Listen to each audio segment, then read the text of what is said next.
We're moving on to our last I, which is intentional mission. And one of the phrases that we use all the way through the diocese, I've heard it so much since I've arrived here, is that churches that intend to grow, tend to grow. And I'm going to invite, Simon. I've lost him. Oh, you moved. Gosh, and Bishop Rhiannon to come and have a brief conversation about intentional mission, especially thinking about things like leading your church into growth, mission accompaniers, and parish plans. So,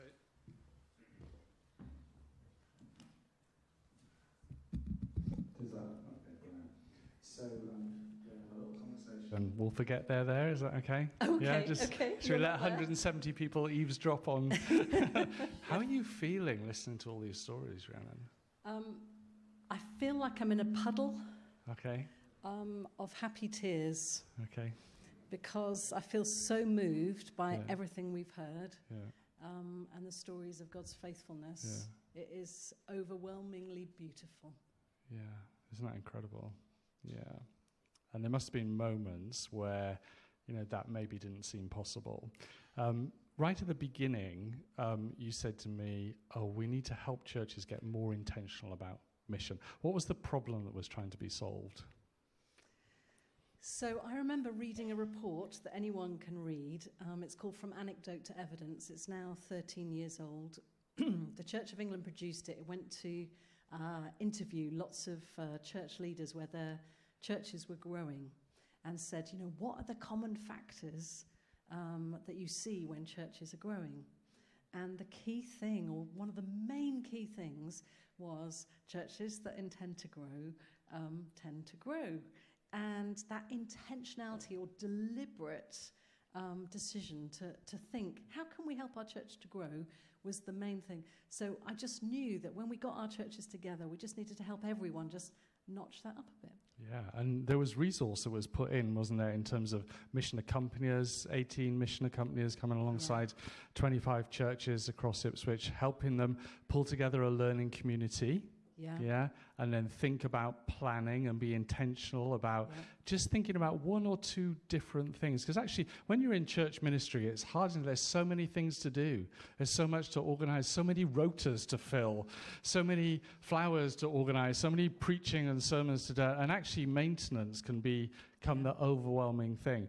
But actually, we saw at St. Nicholas Centre at that first gathering, churches coming together and groups of people starting to dream and pray about what they might do. Can you remember any of the things that were coming out of that? We were a much smaller group than this, in a colder church, and I remember that. And we had these small learning communities where we invited churches to come and to share their plans, because it is all about plans, having a plan to grow and making sure that it was doable, etc. And I remember Rushmere, there's some people from Rushmere today, Rushmere decided to present their plan through cake. Do you remember? I do. They did a pie chart with cake. And we then ate all their data. That was wonderful. That was amazing, wasn't it? And I yes. remember there were friezes and collages and pictures people starting to dream about what God might do in their community. And then as the project gone on, there was the opportunity for people to take part in Leipzig. You don't like Leipzig very much, do you? Tell us about Leipzig and why that was important as part of the project. So how many people have now been on the Leading Your Church into Growth course? It's about a third to a half, thank you. So I'd heard about Leading Your Church into Growth, Leipzig, before I came here. And amazing things had happened through it in Birmingham. So I just thought this would be a really good thing to introduce people to. The extraordinary thing is that we decided to have a go at it during COVID. And so we did 3 days solid on Zoom, about 90 to 100 people, didn't lose anyone. And it's just learning very straightforward, simple lessons, not rocket science, but about how you grow a church and the things that you have to follow. And then it was wonderful just seeing churches put those into action. And then about 5 years later, we did it in person across the whole of Suffolk, and Katie and others helped organise that, which was wonderful. And some important things came out of that, like praying regularly for the growth of your church, because we like praying. We all know that lots of our churches are good at praying, but praying specifically that God would help grow our churches was something. And I think that's been one of the best things about Inspiring Ipswich, is that we had a core group of people that other people joined every now and again that prayed Monday to Thursday every day for 6, possibly 7 years, specifically for the growth of our churches. As well as lots of other prayer groups happening. So that sort of came out of Leipzig, and then we learnt about discipleship stepping stones, making sure that people coming into our churches and existing congregations always knew where the next step was, so we don't sort of stagnate in our faith. So those were some of the reasons. So prayer and planning and some really intentional tools. And what kind of fruit have you seen from that kind of approach? What were the highlight stories for you, I suppose, of fruit? If I might put you on the spot for that. No. I mean, there was so much fruit.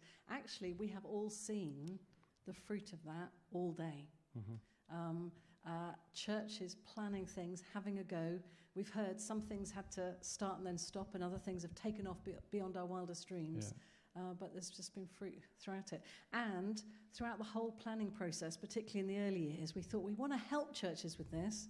So we gave people a mission accompanier, and you helped lead those. So I'm going to pass it back to you. What fruit did you see through all our mission accompaniers? I think I saw people growing in confidence, to try new things, to take risks, to not be concerned if they failed, that every failure was a learning opportunity.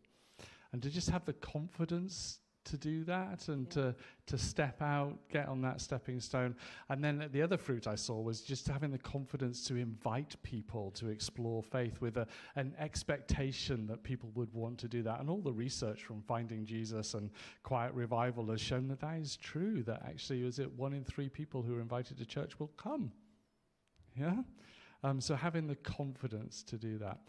So in terms of faithfulness, we're talking about fruitfulness and faithfulness. In terms of faithfulness, what do you think is important that people take into the future in terms of this intentionality about mission?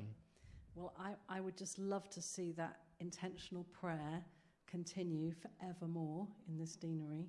However you do it, I just think it's so important to continue to make God the centre of everything and prayer the centre of everything. I think expect God to work in your church, expect God to multiply things, expect growth. All those things are godly things. So I think, keeping those at the core, and whenever God calls people, just always say yes. Because if we're constantly taking those next steps in our faith. I remember right at the start of Inspiring Ipswich going on this big tour of all the churches and just saying the single biggest thing each of you can do is to focus on your relationship with God and make sure that's red hot. Because when we're close to Jesus, everything else comes from that. Amazing. Rhiannon, thank you so much. Thank you.